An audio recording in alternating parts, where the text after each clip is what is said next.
Aos 58 anos, seu Juarez é fiscal de prevenção de uma rede de supermercados aqui em Salvador.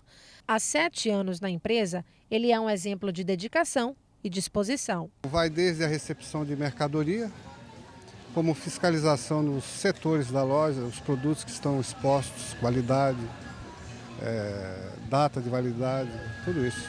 A velhice é apenas mais uma fase da vida e uma fase que pode ser bem longa.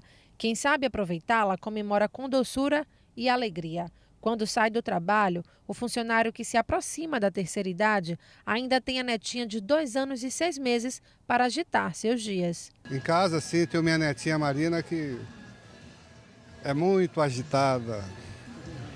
Aí saio com ela, brinco, minha caminhada no final de tarde. Depois voltar para casa, descansar e começar um novo dia. Segundo dados do IBGE e do Datafolha, a fatia de brasileiros com 60 anos ou mais que ocupam uma vaga ou estão em busca de um emprego cresceu nos últimos 10 anos de 20% para 26%. Os números comprovam que ser idoso em nosso país não significa ser inválido, e sim ter qualidades que o mercado deseja absorver. Uma das características, não vamos dizer negativa, mas de dificuldade de trabalhar com o público idoso, é a questão da resistência com as tecnologias. Mas isso pode ser sanado desde o momento em que a empresa se preocupa com isso e pode dar cursos, capacitação, para que esse idoso ele tenha mais familiaridade. Eu sugiro que esse público ele fique mais frente a frente com o cliente, porque ele tem mais empatia, ele consegue ser menos, ele se irrita com menos facilidade, então ele responde com mais facilidade várias vezes quanto for necessário. Quantas vezes se perguntarem, ele vai responder.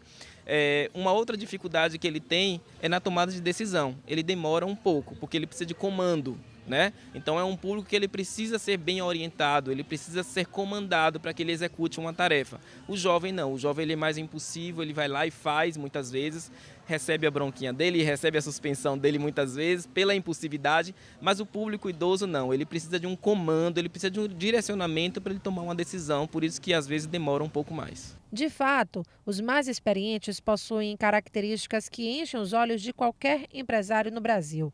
Em contrapartida, apresentam algumas desvantagens comparados aos jovens, mas que podem ser administradas. No entanto, com o aumento da expectativa de vida deste público no mundo todo, hoje em dia, a idade deixou de ser limitador para qualquer tipo de coisa e os idosos estão cada vez mais ativos.